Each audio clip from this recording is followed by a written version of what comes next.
Topic 3. The main paradigms of the science of international relations. The purpose of the seminar, to examine the existing traditions, paradigms and theories within the framework of international political science.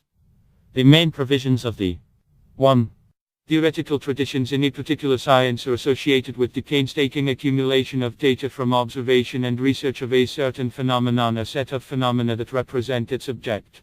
They are formed in the course of long historical experience, which leads to conclusions about what problems should be considered fundamentally important and how they should be solved. 2. One of the first written sources containing a deep analysis of the relations between sovereign political units was written more than 2,000 years ago by Thucydides, 471 BB, History of the Peloponnesian War, in 8 books. Many of the provisions and conclusions of the ancient Greek historian have not lost their significance to this day. The Peloponnesian War was a series of wars for supremacy in Greece between democratic Athens and oligarchic Sparta in 431-404 BB. The name was first used by M.T. Cicero. 3. Thucydides insists that in a conflict between two political units, the main and most convincing argument can only be force. At the same time, in his opinion, the strength and power of the state is not an end in itself. They serve only as basic tools in defending the interests of the state, its honor, prestige, and security. It is obvious that Thucydides is not an apologist for violence. He only notes with regret its unavoidability, rooted in the very nature of man, whose lowest features are manifested in extreme situations. He does not deny the benefit and necessity of the right. However, he notes that in a conflict, law is crucial only if the forces on both sides are equal. If this is not the case, then the strong do what they can and the weak give in. As for morality in interstate relations, the highest manifestation of morality can only be moderation in the use of force. Thucydides became the founder of one of the most influential traditions existing in modern international science. In the future it was called classical and was represented in the views of many thinkers. 1588-1679 proceeds from the fact that man by nature is an egoistic being. There is an abiding desire for power hidden in it. Since people are not naturally equal in their abilities, their rivalry, mutual distrust, the desire for material goods, prestige or fame lead to a constant war of all against all and each against each, a war that is the natural state of human relationships. In an effort to avoid mutual destruction in this war, people come to the necessity of concluding a social contract, the result of which is a Leviathan state. This is done through the voluntary transfer of people's rights and freedoms in exchange for guarantees of public order, peace and security. However, if relations between individuals are thus introduced into the channel of an artificial and relative, but still civil state, then relations between states continue to remain in a natural state. Being independent, states are not bound by any restrictions. Each of them owns what it is able to capture, and as long as it is able to hold what it has captured. The only regulator of interstate relations is force, and the participants in these relations themselves are in the position of gladiators, holding weapons at the ready and warily watching each other's behavior. 5. A variation of this tradition was the theory of political equilibrium, which was followed by the Swiss lawyer Émeric de Vattel, 1714-1767. Unlike T. Hobbes E. De Vattel, his book, The Law of Nations, are the principles of natural law applied to the conduct and affairs of nations and sovereigns, 1758, looks at the essence of interstate relations is not so gloomy. The world has changed, he believes, and in particular, Europe is a political system, a whole in which everything is connected with the relations and various interests of the nations living in this part of the world. The constant attention of sovereigns to everything that happens in Europe, the constant presence of embassies, and constant negotiations contribute to the formation of independent European states, along with national interests, also common interests, the interests of maintaining order and freedom. De Vattel, in full accordance with classical theory, believed that in comparison with the interests of the nation, state, the interests of private individuals are secondary. At the same time, he argued that if it was a question of saving the state, then one should not be too prudent. This means that a preventive war against a dangerously towering neighbor is legitimate and just. In addition, De Vattel notes that in some cases it is necessary to resort to the formation of coalitions that could oppose the most powerful state and prevent it from imposing its will on other states. So do the sovereigns of Europe at the present time. 6. In the 19th century, the classical tradition was embodied in the views of the German general Karl von Clausewitz, 1780-1831, which he outlined in his work, On War. First, war is the central theme of his work. Secondly, K. Von Clausewitz believes that international relations are relations between states, and politics is a single integral strategic line of the state in relation to the external world, that war is an instrument of politics, its instrument. Third, he believes that the external political tasks of the state are a priority. Fourth, 2. Von Clausewitz is convinced that politics is based on the constancy of human nature, so it can be understood in rational terms and planned. The international situation, according to K. Von Clausewitz, allows us to understand three elements: natural factors, including natural violence, hatred and hostility, human will, whose freedom is important and at the same time limited by the framework of natural laws and the game of chance, politics as an expression of a rational approach to the first two elements. Thus war is a strange trinity, composed of violence as its original element, hatred and enmity, which should be considered as a blind natural instinct, from the game of probabilities and chance, which makes it a free mental activity, from its subordination as an instrument to politics, 7. By which it is subordinated. In parallel with the classical tradition, another tradition is also being formed, which in Europe is associated with the philosophy of the Stoics, the development of Christianity, the views of the Spanish Dominican theologian Francisco de Vitoria, 14 AD, 1546, the Dutch lawyer Hugo Grotius, 1583, 1645, the representative of German classical philosophy Immanuel Kant, 1724, 1804, and other thinkers. It is based on the idea of the moral and political unity of the human race, as well as on the inalienable, natural rights of man. In different epochs, different thinkers put this idea in different forms. The proponents of this tradition are convinced that it is possible to achieve eternal peace between people, either through the legal and moral regulation of international relations, or through other ways related to the self-realization of historical necessity. According to Kant, for example, just as relations between individuals based on contradictions and self-interest will eventually lead to the establishment of a legal society, so relations between states should be replaced in the future by the state of an eternal, harmonically regulated world. Representatives of this tradition proceed not so much from what exists as from what is due, relying on appropriate philosophical ideas, and appeal to moral and legal arguments, defending the inalienable rights of the individual. Therefore, it was given the name liberal idealistic. Within the framework of this tradition, there is one important difference between the line of Kant and F. de Vitoria on the one hand and the line of G. Grotius on the other. We are talking about what M. White called the difference between revolutionism and rationalism. The supporters of revolutionism insist on the priority of moral norms, which are inherent and eternal, and therefore natural human rights. Proponents of rationalism emphasize the importance of legal norms developed and adopted by states in the process of their communication. Based on universal moral universals and the inalienable rights and freedoms of the individual, these norms at the same time reflect the approaches to war and peace that have developed in the practice of interstate relations, are not subject to arbitrary revision and do not allow their violation without serious consequences for international order and stability. This distinction becomes extremely important in the light of the problem of so-called humanitarian intervention and the concept of emergence of Marxism in the middle of the 19th century led to the emergence of another tradition in the views of international relations, which is not limited to either the classical or liberal idealist traditions. According to Karl Marx, world history begins with capitalism, because the basis of the capitalist mode of production is large-scale industry, which creates a single world market, the development of means of communication and transport. The bourgeoisie, through the exploitation of the world market, transforms the production and consumption of all countries into a cosmopolitan one and becomes the ruling class not only in individual capitalist states, but also on a global scale. International relations in economic terms become relations of exploitation. On the political plane, however, they become relations of class struggle and revolution. Thus, national sovereignty and state interests are secondary, since objective laws contribute to the formation of a world society in which the capitalist economy dominates and whose driving force is the class struggle and the world historical mission of the proletariat. Lenin emphasized that capitalism, having entered the state monopoly stage of its development, was transformed into imperialism. He noted that with the end of the era of the political division of the world between imperialist states, the problem of its economic division between monopolies comes to the fore. Monopolies face an ever-increasing problem of markets and the need to export capital to less developed countries with higher rates of return. Since they face each other in fierce competition, this necessity becomes the source of world political crises, wars and revolutions. 9. The considered main theoretical traditions in the science of international relations, classical, liberal idealist and Marxist, remain largely relevant today.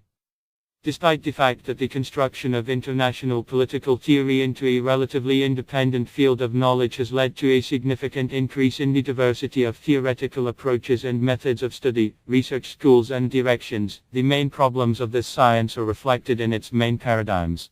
Under the paradigm paradigm example sample is understood as a set of general assumptions shared by the scientific community or part of it, which are further guided by theoretical and international relations are extremely complex and multi-aspect, so there is no single theory that can explain all the diversity of international reality. Various theoretical approaches come from a variety of starting points. Currently, it is customary to distinguish the following theoretical approaches in the study of international relations as the main ones: political realism, liberalism, Marxism. 11. The most famous representatives of political realism: Reinhold Niebuhr, Frederick Schumann, George Kennan, George Schwarzenberger, Kenneth Thompson, Henry Kissinger, Edward Kapp, Arnold Wolfers have long defined the ways of the science of international relations. The undisputed leaders of this direction were Hans Morgenthau and Raymond Aron. Thus, the work of G. Morgenthau, Political Relations Between Nations. The struggle for power and peace has become a kind of Bible for many generations of students both in the United States and in other Western countries. 12.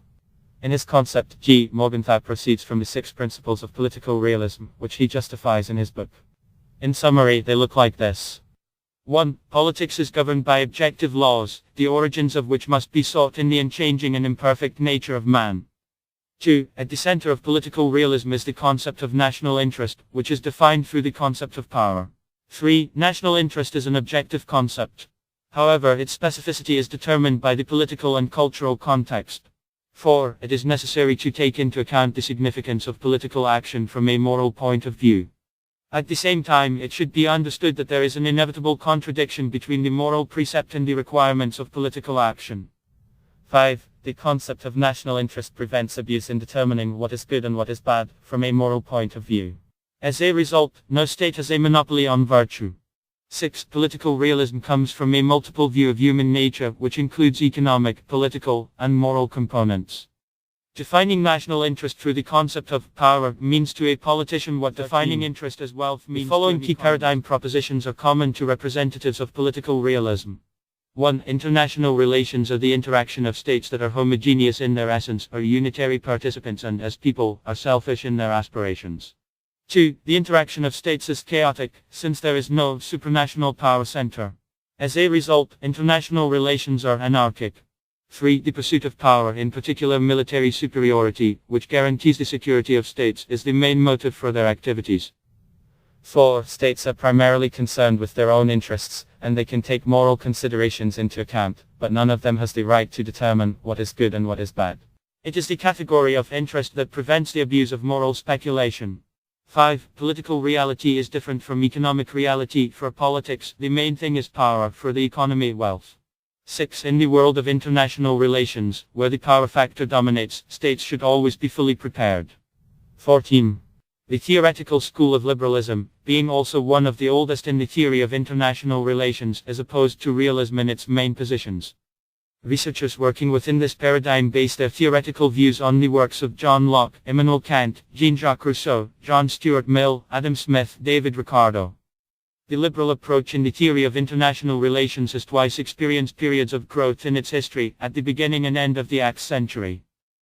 In the political practice of liberalism are embodied in the developed after the First World War American President Woodrow Wilson the program of creation of the League of Nations, the Pact Brian Kellogg, 1928, providing for the renunciation of the use of force in international relations, and the Stimson Doctrine, 1932, which the US refuses diplomatic recognition, any change, if it is achieved by force. In the post-war years, the liberal tradition found a certain embodiment in the activities of such American politicians as Secretary of State John F. Kennedy, Dulles, Assistant to the President for National Security Zbigniew Brzezinski, President Jimmy Carter, 1976-1980, and President George W. Bush, 1988-1992.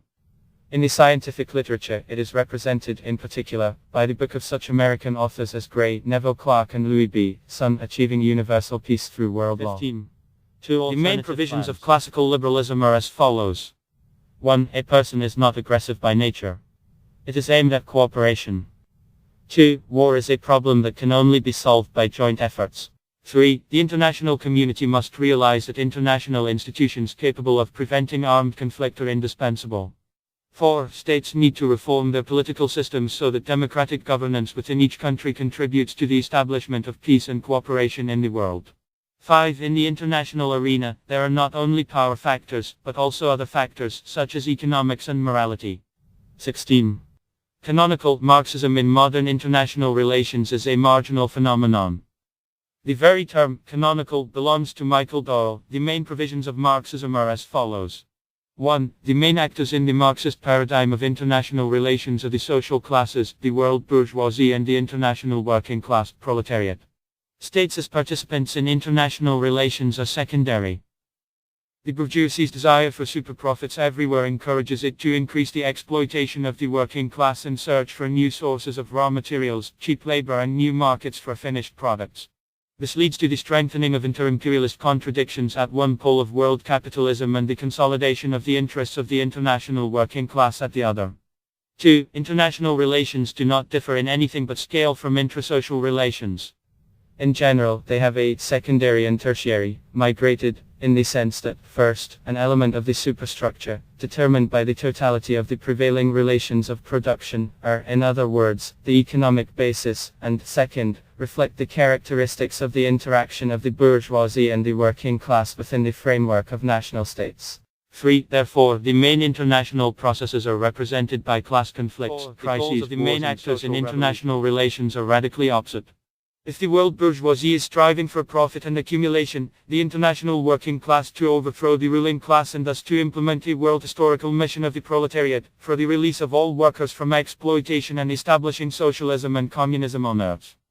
5. The means of achieving these goals are also different, on the one hand increased exploitation, and on the other a global social revolution. 6. Marxism has a fairly clear position regarding the future of international relations. It is predetermined by objective laws of social development, including the law of the death of the state and the establishment of simple norms of morality and justice between peoples in a new world society free from capitalist exploitation and oppression. 7. As for the initial provisions of the Marxist analysis of international relations, they follow from its general methodological positions, including the determining role of the mode of production and the economic basis in the development of social relations, as well as the class struggle as the driving force of the historical process. 17. The discrepancy between the positions of supporters of different paradigms has caused acute theoretical disputes that accompany international political science from the very first steps of its constitution into an independent field of knowledge and which do not stop until now. The largest and longest discussions were called big disputes, as they affected the most fundamental aspects and provisions of science. At the same time with the first such dispute, started by the work of the English historian Edward Capa in the late 1930s and continued already in the post-war years, Morgenthau was initiated by supporters of political realism against the main provisions of the idealistic paradigm. Then the peak of the second dispute is in the 1960s.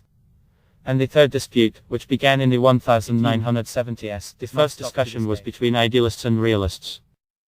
The second great debate took place in the 1960s between those who used traditional methods of analyzing international relations, traditionalists, and those who believed that their research should be based on the principle of natural sciences, scientist orientation in international relations, or scientism, when methods that can give an accurate assessment of phenomena modernists dominate.